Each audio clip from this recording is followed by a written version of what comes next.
a Donald Trump co-defendant is likely going back to jail, posted bond, kind of, got out, violated terms of the bond agreement. Let me take you to the video first and give you background. Here it is. You can't kill Trump when his entire base is a militia. You can't do it.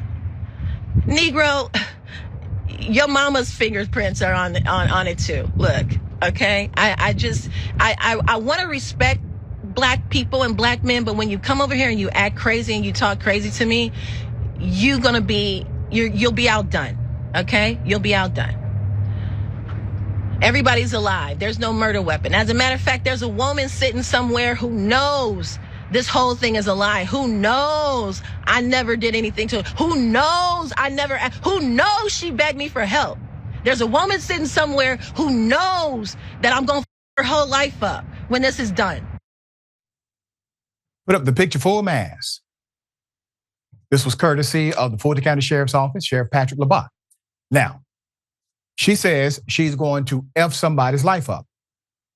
She made very specific, descriptive proclamations to allude to who she's talking about. That makes the threat actually a threat.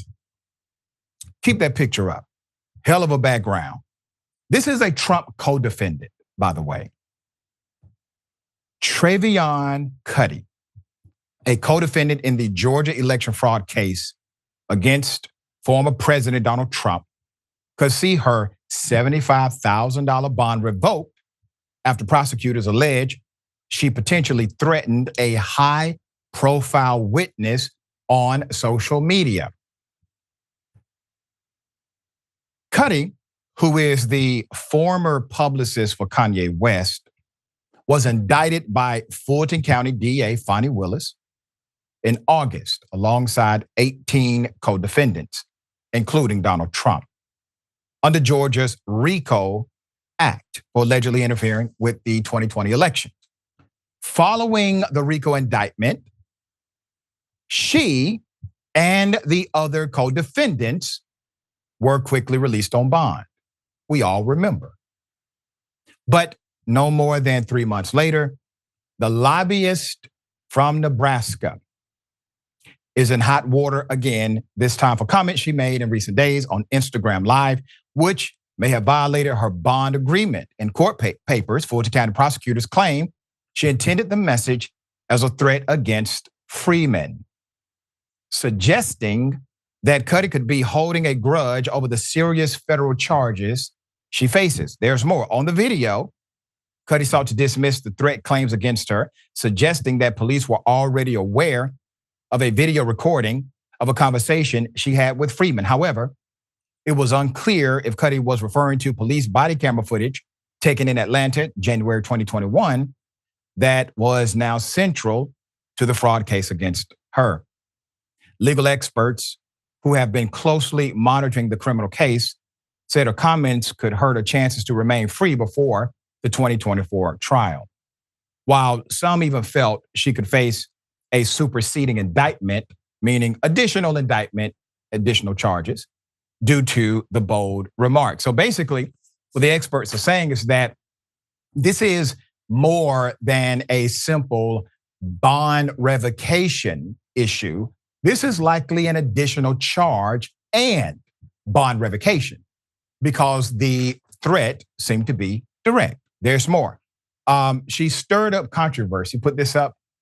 If you remember, this happened in October when she proclaimed on Instagram that she was prepared to serve as Trump's White House press secretary if he wins a second term. Quote, I look forward to redeeming black women in politics by becoming press secretary to the 47th president of the United States. There's another one. Inflammatory post galore. Black people don't read. Okay? Let's be real. Most black people simply refuse to self-educate, have become totally opposed to research, trying to get black people to read anything besides Facebook memes and celebrity gossip would take the use of a gun in most cases. And it goes on, right? There's more.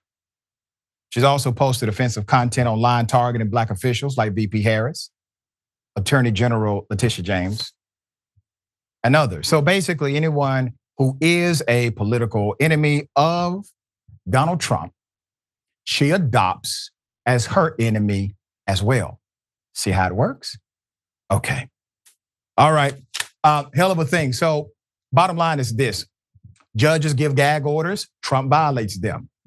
Fani Willis grants bond provision, as with anyone else. They violate them. You got to put your money where your mouth at. These individuals are going to continue to push the envelope, and until you actually enforce the trust that people, citizens, gave you as an elected official, this will continue. And every time they do this and get away with it, it only strengthens their position with their base. So either put up or shut up. You got to lock their asses up just like you would anyone else. This is how you prove that these individuals are not above any law whatsoever, period. All right. Sharing thoughts here. Yeah, my grandmother used to say, writing checks, your ass can't cash. I think it was. Remember that one, Dr. Richey. And how dare, stop insulting everyone as if we don't read. I stay on TikTok and learn a lot. Thank you. Right. Okay. Right. I learned a lot. I never thought I'd say this, but there's at least 2 more qualified applicants. Should he get back in the White House to be the press secretary? Where's Omarosa and Candace Owens before this? She's unwell. Yeah. She's very unwell, Dr. Richey. She said, don't come talking crazy to her because she'll make sure they're outdone. Well, I agree with that. I do agree with that. Yeah. So, she has an invitation to come defend herself in the bullpen anytime. All right. After her bond is revoked and settled.